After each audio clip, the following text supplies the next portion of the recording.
తెర వెనుక BJP, YCP, TDP ఒక్కటే అని విమర్శించారు AP Congress chief Sharmila. PCC chief గా బాధ్యతలు స్వీకరించిన షర్మిల వైసీపీ టార్గెట్ గా తీవ్ర విమర్శలు చేశారు. రాష్ట్రాన్ని జగన్ రెడ్డి 3 లక్షల కోట్ల అప్పుల ఊబిలోకి నెట్టారని ఫైర్ అయ్యారు.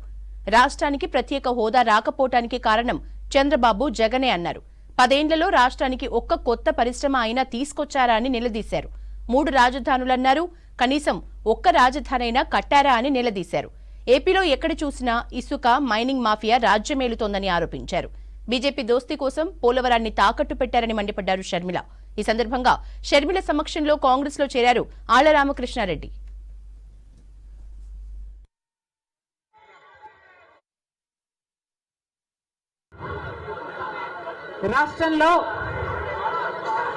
రాష్ట్రంలో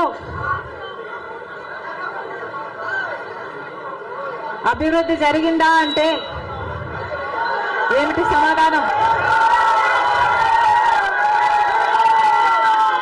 మన రాష్ట్రం ఏర్పడే నాటికి మన రాష్ట్రానికి ఉన్న అప్పులు 1,00,000 కోట్లు. చంద్రబాబు గారు ముఖ్యమంత్రి అయిన 5 సంవత్సరాలకి ఆయన చేసిన అప్పులు 1,00,000 కోట్లు. ఆ తర్వాత వైసీపీ ముఖ్యమంత్రి జగన్ రెడ్డి చేసిన అప్పులు 3 లక్షల కోట్లకు పైన. మొత్తంగా ఈరోజు అప్పులు 6.5 లక్షల కోట్లు. రాష్ట్రానికి చెందిన అప్పులు, కార్పొరేషన్లకు చెందిన లోన్లు చెల్లించాల్సినవన్నీ కలుపుకుంటే 10 లక్షల కోట్ల అప్పుల భారం ఆంధ్ర రాష్ట్రం మీద ఉంది. మరి ఇంత అప్పులు చేశారే, ఇన్ని డబ్బులు తెచ్చారే, మరి రాష్ట్రంలో ఏదైనా అభివృద్ధి జరిగిందా అని భూతద్దం పెట్టి చూసినా ఎక్కడా కనిపించదు. రాజధాని ఉందా? రాజధాని కట్టగలిగారా? రాజధాని కట్టడానికి డబ్బులు లేవు. కనీసం ఒక మెట్రో, ఆంధ్ర రాష్ట్రంలో ఒక్క మెట్రో అయినా ఉందా? విజయవాడలో కనీసం ఒక్క మెట్రో అయినా ఉందా? ఎక్కడా లేదు. కనీసం 10 సంవత్సరాలలో కనీసం 10 కొత్త పెద్ద పరిశ్రమలైనా వచ్చినాయా?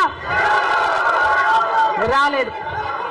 పరిశ్రమలు వస్తే మన బిడ్డలకు ఉద్యోగాలు వచ్చేవి. వచ్చినాయా మన బిడ్డలకు ఉద్యోగాలు? రాలేదు.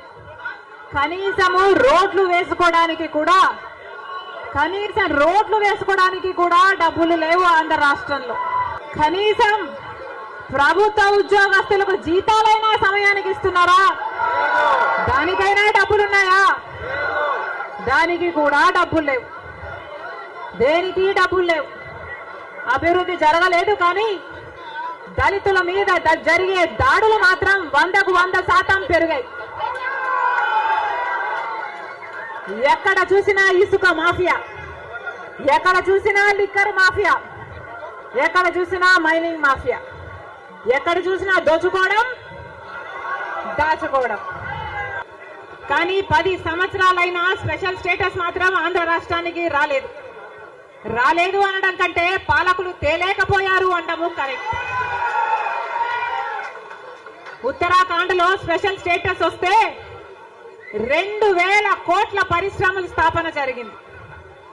దాంతో ఉద్యోగ అవకాశాలు 500% పెరిగాయి. హిమాచల్ ప్రదేశ్ లో స్పెషల్ స్టేటస్ వాళ్ళకి ఇస్తే 10,000 పరిశ్రమల స్థాపన జరిగాయి. మరి మనకుందా స్పెషల్ స్టేటస్? ఎందుకు లేదు స్పెషల్ స్టేటస్? ఎందుకంటే పాలకులు స్పెషల్ స్టేటస్ తేవడంలో విఫలమయ్యారు. వాళ్ళకు చేత కాలేదు కాబట్టి. ఆఖరికి జగన్ రెడ్డి గారు ముఖ్యమంత్రి అయిన తర్వాత ఒక్కసారైనా ఒక్కటైనా నిజమైన ఉద్యమం చేశాడా స్పెషల్ స్టేటస్ కోసం?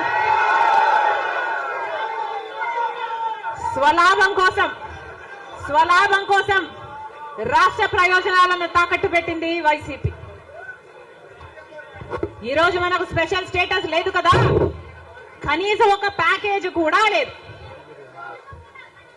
ఉన్న ప్రభుత్వమైనా ప్రతిపక్షమైనా ఒక్కటంటే ఒక్క నిజమైన ఉద్యమం చేసింది లేదు.